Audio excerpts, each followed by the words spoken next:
जोहार, नमस्कार। मैं सूरज कुमार आज फिर आप सबके बीच एक और नए वीडियो में। दोस्तों, कल झारखंड सरकार के माननीय मुख्यमंत्री जी ने एक बहुत ही महत्वपूर्ण फैसला लिया। उस फैसले का सम्मान हर झारखंडी कर रहा है। आपको और हमको भी करना चाहिए। कल झारखंड सरकार के इस फैसले के बाद से हर वो आदिवासी समाज के लोग, हर वो गांव के ग्राम प्रधान या फिर मुखिया आप जिसको कहते हैं, वो तमाम लोगों को झारखंड सरकार के मुख्यमंत्री जी का शुक्रिया करना चाहिए। झारखंड सरकार के इस फैसले का सम्मान हर वो व्यक्ति को करना चाहिए जिस व्यक्ति से आज लगभग 15 जिले सशक्त होंगे, मजबूत होंगे। और आपके अधिकार को जो लोग लूट रहे थे, छीन रहे थे, कहीं ना कहीं अब ये अधिकार आपके पास चला गया। मैं बात कर रहा हूं पेशा कानून की नियमावली की।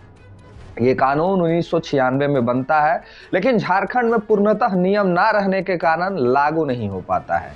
लेकिन इस लड़ाई को काफी लोगों ने लड़ा। हालांकि लड़ाई सबको ही लड़ते हैं, लेकिन उपलब्धियां उन्हीं को मिलती है जो फैसला लेते हैं।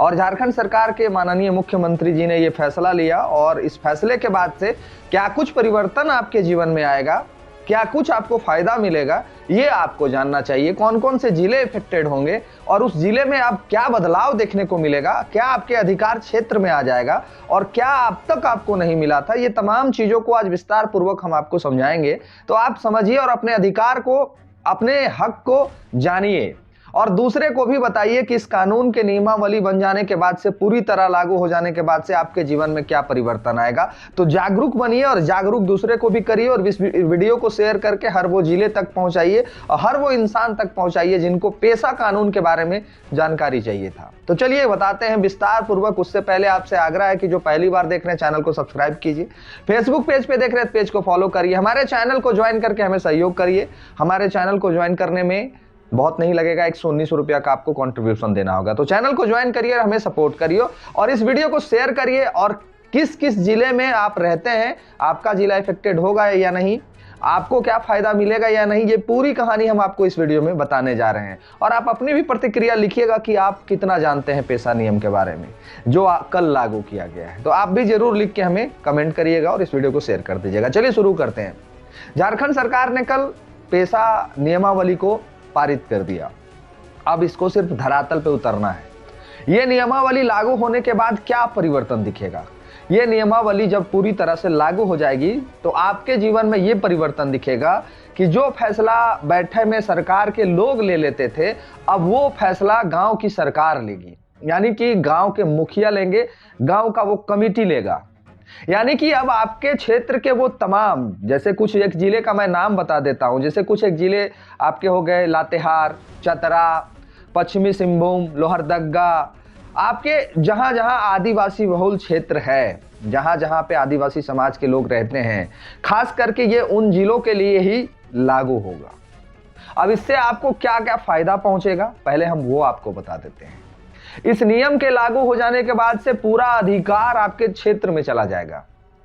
आपके गांव में किसी भी तरह का फैसला लेने के लिए वहां के मुखिया स्वतंत्र होंगे। यानी कि एक विधायक, एक सांसद से ज्यादा पावर दे दिया जाएगा वहां के मुखिया को।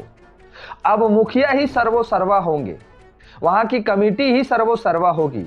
यानी कि ग्राम पंचायत को सशक्त बनाने के लिए यह नियमावली लागू किया गया है। यानी आपका अब ग्राम जो पंचायत है वो और भी सशक्त हो जाएगा और भी मजबूत हो जाएगा, और पूरा अधिकार उनके क्षेत्र में चला जाएगा। इससे कुछ प्रमुख फायदा हम लोगों को पहुंचाया जाएगा और प्रमुख फायदा भी पहुंचेगा। जैसे कि अभी आप देख रहे होंगे कि आए दिन लातेहार जिले में या फिर जहां जहां कोयला है वहां वहां बड़ी बड़ी कंपनियां आ रही हैं, और ये कंपनियां अपनी मर्जी से बिना ग्राम सभा किए हुए, बिना ग्राम सभा की अनुमति लिए हुए धड़ल्ले से जमीन का अधिग्रहण कर रही हैं, जिसपे अब पूरी तरह से रोक लग जाएगा। अब वहां के ग्राम समिति जो है, वहां के जो मुखिया हैं, इस पूरे नियमावली के चलते अब उसको ये फायदा मिलेगा कि ये पूरी चीजों का अधिकार अब उनके क्षेत्र में चला जाएगा। जब तक उनकी अनुमति नहीं होगी, जब तक ग्राम सभा की अनुमति नहीं होगी, तब तक अब वहां कोई फैक्ट्री, कोई खनन और कोई उद्योग नहीं लग सकता है। अब वहां जमीन अधिग्रहण करने के लिए सबसे पहले सहमति वहां के ग्राम समिति से लेना होगा, और अगर ग्राम समिति और वहां के ग्रामीण अगर इस फैक्ट्री, इस खनन, इस उद्योग के खिलाफ होंगे तो वहां पे जमीन अधिग्रहण का काम रोक दिया जाएगा। पहला फायदा। दूसरा फायदा आपको यह होगा कि आपके क्षेत्र में अगर शराब की दुकानें हैं और आप उस शराब की दुकान को बंद करना चाहते हैं तो यह पूरा अधिकार वहां के ग्राम समिति को दिया गया है। उनके अधिकार क्षेत्र में है, वो चाहें तो वो गांव को, उस पंचायत को शराब मुक्त भी बना सकते हैं। इस नियमावली में यह भी प्रावधान है, आपको यह भी अधिकार दिया गया है। तीसरा फायदा आपको यह दिया जाएगा कि अब आपको कोर्ट और कानून का चक्कर नहीं लगाना पड़ेगा। अब आपको कोर्ट और कानून में केस लड़ने के लिए नहीं आना पड़ेगा। गांव में छोटे मोटी जो भी घटनाएं होंगी, पुलिस प्रशासन को केस करने से पहले ग्राम प्रधान का, ग्राम समिति का अनुमति लेना होगा, तभी वो आपके ऊपर में एफआईआर दर्ज कर सकते हैं, तभी आपके ऊपर में वो केस दर्ज कर सकते हैं। और बिना अनुमति के अगर वो ऐसा करते हैं, आपका लिखित प्रमाण चाहिए, वहां के ग्राम प्रधान का, वहां के मुखिया का लिखित साइन होना चाहिए, तभी वो मान्य होगा, अन्यथा वो एफआईआर मान्य नहीं होगा। यानी कि अब जो वहां के वर्तमान के जो थाना है, वो थाना भी ग्राम समिति, ग्राम जो आपका गांव है, पंचायत है, उसके अधीन काम करेगा। अब उसको भी वो अधिकार से, मतलब कि पूरा अधिकार जो उसके पास था, जो कुछ भी कर सकता था, वो अब नहीं कर सकेगा। चौथा फायदा आपको यह मिलेगा कि आपके क्षेत्र में अगर किसी तरह का खनिज संपदा है, बालू, कोयला, पत्थर या फिर केंदू का पत्ता या फिर महुआ, ये पूरे जितने खनिज संपदा है, इस पे पूरी तरह से अधिकार ग्राम का होगा, पूरी तरह से वहां के ग्रामीणों का अधिकार होगा। सरकार अगर उद्योग लगाना चाहे, सरकार अगर खनन करना चाहे, तो उसके लिए वहां ग्राम से अनुमति लेना होगा, अन्यथा वो काम नहीं हो पाएगा। पांचवा फायदा आपको यह दिया गया है इस कानून में, इस नियमावली में, कि अब पूरी तरह से किसी भी तरह का कोई भी कार्यक्रम, चाहे वो कोई भी योजना, जैसे प्रधानमंत्री आवास योजना, अबुआ योजना, मनरेगा संचालित योजना, किसी भी योजना में लिखित मुखिया जी का, लिखित ग्राम समिति का लेटर होना चाहिए, तभी वो आपको आवास मिल सकता है। अभी तक जो मनमानी चलता था अधिकारियों पदाधिकारियों का कि उसका मर्जी हुआ चढ़ा दिया, उसका मर्जी हुआ तो काट दिया, जी नहीं, अब ऐसा नहीं होगा। अब जब जिसको ग्राम समिति तय करेगी, जिसको ग्राम तय करेगा, वही आवास मिलने लेने लायक योग्य होगा, वही वो तमाम योजनाओं को लेने योग्य होगा। हर वो योजना में ग्राम समिति का सहमति होना अनिवार्य कर दिया गया है, हर वो योजना में मुखिया जी का सहमति अनिवार्य कर दिया गया है। यानी कि कुल मिला के आप ये समझ सकते हैं कि एक विधायक सांसद से ज्यादा पावर वर्तमान के मुखिया और ग्राम समिति को दे दिया गया है। ये 15 जिला में ही लागू होगा, 9 ऐसे जिले हैं जहां ये लागू नहीं होगा, काहे कि वो क्षेत्र आदिवासी बहुल क्षेत्र नहीं है, जिसके चलते पेशा अधिनियम 1996 का जो लाभ है, वो लाभ सिर्फ 15 जिलों में ही मिलेगा। 15 जिला भी कम नहीं होता है, यानी कि झारखंड का लगभग 75% एरिया इससे प्रभावित होगा। अब क्या होगा कहानी, ये हम आपको बताएं। ये तो लाभ वाली बात हमने आपको बता दी, ये तो माने कि आपको लगा कि हाँ ये तमाम चीजें अब अच्छी हो जाएंगी, लेकिन यहाँ पे सिर्फ अच्छाई नहीं है, यहाँ पे कुछ बुराइयां भी हैं जो अब आपको समझना होगा, आपको जानना होगा, नहीं तो आपके अधिकार को बेच दिया जाएगा। देखिए, जब विधायक किसी तरह का कंपनी, किसी तरह का फैक्ट्री, मंत्री किसी तरह का कंपनी, मंत्री किसी तरह का फैक्ट्री से सौदा करता है, तो उसका मूल्य बहुत बड़ा होता है। अब यहाँ ग्राम के समिति जो होंगे, ग्राम के मुखिया जो होंगे, वो सर्वा हो जाएंगे, तो मुखिया जी का डील तो 5-10 हजार में हो जाएगा, मुखिया जी का तो डील 5-10 हजार में हो जाएगा और वो साइन कर देंगे चीजों को। इसके लिए वहां के जो ग्रामीण हैं, वहां के जो रैयत हैं, वहां के जो आम निवासी हैं, उनको तत्पर रह के इन तमाम चीजों पे निगरानी बनानी होगी, अन्यथा वहां के मुखिया और सरपंच उनके साथ खेला कर देंगे और चीजों को बिना समझाए बुझाए वो पारित कर देंगे और वहां पे फिर से उद्योग और फैक्ट्रियां लगने लगेंगी, माइंस और पत्थर निकलने लगेंगे, बालू और घाट चलने लगेंगे। तो अब ये नुकसान है कि अब जो पावर विधायक और सांसद को था, ये पावर वहां के ग्राम सभा को दे दिया गया है। यानी कि अब आपको और सचेत रहने की आवश्यकता है, जागरूक होने की जरूरत है। अब आपको हर विषय पे आपको पूरा अधिकार है कि आप सवाल कर सकते हैं, अपना सहमति प्रदान कर सकते हैं, अपने हक की लड़ाई को लड़ सकते हैं, जिसके लिए सरकार ने एक नियम बना दिया है। उस नियम को आपको पढ़ना होगा, गांव गांव में जाके बताना होगा कि हमारा ये अधिकार है, हमारा ये नियम है। और सबसे ज्यादा खेला होगा आदिवासी बहुल क्षेत्र के वो जो गरीब तबके के लोग जहां रहते हैं, जहां शिक्षा का अभाव है, जहां सुविधा का अभाव है, जहां उनको इन तमाम चीजों से वंचित रखा गया है, ये खेला सबसे ज्यादा वहां होगा। तो जागरूक करने का जिम्मेवारी जो पढ़े लिखे के कुछ नौजवान बच्चे हैं, जो रोजगार में हैं, जो पढ़ लिख रहे हैं, उनके कंधों पर है। पेशा अधिनियम को समझना होगा, ये नियमावली को समझना होगा। पूरी तरह से सरकार ने आपको पावर दे दिया गया है, पूरी तरह से सरकार आपको ये आश्वस्त कर दी है कि आप अपने गांव के खुद के मालिक हैं। सरकार ने आपको ये आश्वस्त कर दिया है कि अब आप अपने गांव का डिसीजन खुद ले सकते हैं। आपको फैक्ट्री लगाना है तो लगाइए, पत्थर माइंस खुलवाना है तो खुलवाइए, बालू घाट चलाना है तो चलाइए, दारू बेचवाना है तो बेचवाइए, महुआ और फलना ढकना को बेचवाना है तो बेचवाइए, जमीन अधिग्रहण करने से बचाना है तो बचाइए। ये तमाम अधिकार जो है वो आपको सरकार ने दे दिया है। तो ये आप जागरूक रहिएगा, ये आप लोगों को जगाइएगा, तभी ना आप इन तमाम अधिकारों को जान पाइएगा। अन्यथा वहां के जो अधिकारी पदाधिकारी पढ़े लिखे लोग जो जाएंगे वो आपको बेवकूफ बनाएंगे और आपसे हस्ताक्षर करा लेंगे, आपसे साइन करवा लेंगे और बाद में ये कह देंगे कि हमने तो करा लिया है। तो आपको, हमको, सबको जागरूक होना होगा, तभी ये नियमावली झारखंड में पूरी तरह से अच्छा दिशा में काम कर पाएगी। नहीं तो अब और भ्रष्टाचार बढ़ेगा। अब पंचायत चुनाव का ये मारामारी आपको देखने को मिलेगा कि जितना मुखिया में नहीं खर्चा होता था, अब विधायकी वाला जितना खर्चा नहीं होता था, मुखिया नहीं विधायकी में जितना खर्चा नहीं होता था, सांसद में जितना खर्चा नहीं होता था, अब लोग उतना मुखिया में लड़ने में खर्चा कर देंगे, काहे कि उनको पावर सांसद और विधायक से ज्यादा दे दिया गया है। तो ये खेला अब चलेगा।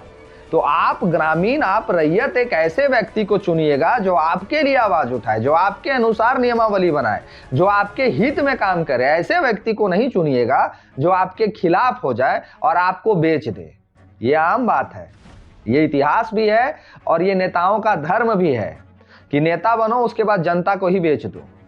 तो ये अब आपको तय करना है कि आपके पंचायत में, आपके प्रखंड में कौन वो व्यक्ति है जो इस नियम को समझ सकता है, इस नियम को संचालित कर सकता है और आपके अधिकार को सुरक्षित रख के आपके लिए नियमावली बना सकता है, आपके अधिकार को सुरक्षित रख के आपके जमीन को बचा सकता है, आपके अधिकार को सुरक्षित रख के ये पूरा पेशा अधिनियम को आपको समझा सकता है। आपको अब ऐसे व्यक्ति को मुखिया बनाना होगा, ऐसे व्यक्ति को पंचायत समिति बनाना होगा, ऐसे व्यक्ति को आपके प्रमुख और जिला परिषद बनाना होगा, क्योंकि ये पूरा अधिकार उनको दिया गया है कि वो पूरी तरह से उनको आज़ादी दे दी गई है कि आप अपने पंचायत प्रखंड का डिसीजन ले सकते हैं। तो अब आप हमको बताइएगा जो इस वीडियो में देख रहे हैं कि आपको इस वीडियो में कितना बात मेरा समझ में आया, क्या क्या आपको नहीं समझ में आया, क्या आप इस बार के पंचायत चुनाव की तैयारी कर रहे हैं। अगर कर रहे हैं तो हम आपको मदद करेंगे, अगर आप ईमानदारी से काम कर रहे हैं तो हम आपके सहयोग में भी काम करेंगे।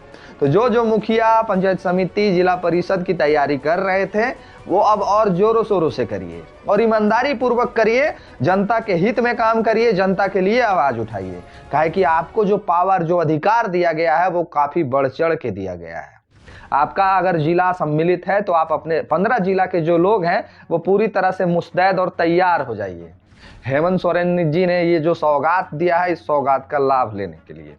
और अगर आप इस सौगात का लाभ नहीं लेना चाहते हैं, अगर इस सौगात के खिलाफ आप जाना चाहते हैं तो भी आप जा सकते हैं। सरकार, हेमंत सोरेन जी ने कल एक और बात कही कि नुक्स निकालने वाले इसमें भी नुक्स खोज लेंगे, गलतियां ढूंढने वाले इसमें भी गलतियां ढूंढ लेंगे। तो अभी तक नियमावली का प्रकाशन नहीं किया गया है। सरकार ने किस किस नियम को लागू किया, ये तमाम जो नियम हम बताएं ये पेशा एक्ट अधिनियम 1996 के तहत है। सरकार किन किन नियमों को लागू करेगी, किन किन नियमों का प्रावधान बनाएगी, ये अभी तक सरकार ने प्रकाशित नहीं किया गया है। इसमें और एक विशेषताएं जोड़ी गई है, जो सरना धर्म को लाभ मिलेगा। जो मानकी, मुंडा और जो और धर्म को, जो सरना प्राकृतिक पूजक, उसको अब लिखित प्रमाण दे दिया गया है। पेशा एक्ट लागू होने से, नियमावली बन जाने से आदिवासी समाज के सरना धर्म को मानने वाले लोगों को, जो ओरिजिनल आदिवासी हैं, उनको एक और लाभ मिला है कि उनको अब कानूनी प्रक्रिया में भी मान्यता मिल गई है।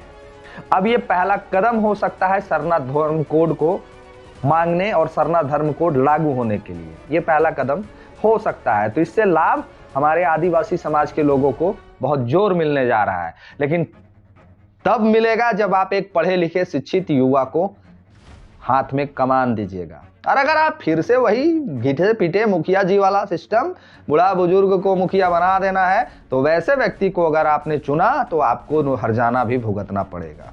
बाकी आप इस वीडियो में कितने समझे मेरी बात को, अपनी प्रतिक्रिया कमेंट बॉक्स में लिखिएगा। और आपका जिला पेशा अधिनियम के तहत आता है या नहीं आता, ये भी हमको बताइए। 15 जिला है, हमने कुछ संक्षेप में जिलों का नाम बताया। बाकी जो साथी पूरे 15 जिला को जान रहे हैं वो कमेंट बॉक्स में लिख के हमें बता दीजिएगा। जो पहली बार देख रहे हैं चैनल को सब्सक्राइब कर लीजिए। फेसबुक पेज पे अगर ये वीडियो देख रहे हैं तो वीडियो को शेयर कर दीजिए। और हमसे जुड़ने के लिए, हमसे रिश्ता बनाने के लिए, हमारे परिवार को मजबूत करने के लिए, एक झारखंडी जनमानस को मजबूत करने के लिए हमारे चैनल को ज्वाइन करिए और 119 रुपये का कंट्रीब्यूशन हमारे चैनल को कीजिए, ताकि आपके लिए हम लोग आवाज़ उठा सकें, आपके लिए ऐसी ऐसी जानकारियां साझा कर सकें और आपके हर वो समस्या का समाधान करने का हम लोग प्रयास कर सकें। मिलते हैं किसी और वीडियो में। इस वीडियो में इतना ही। धन्यवाद। जोहार।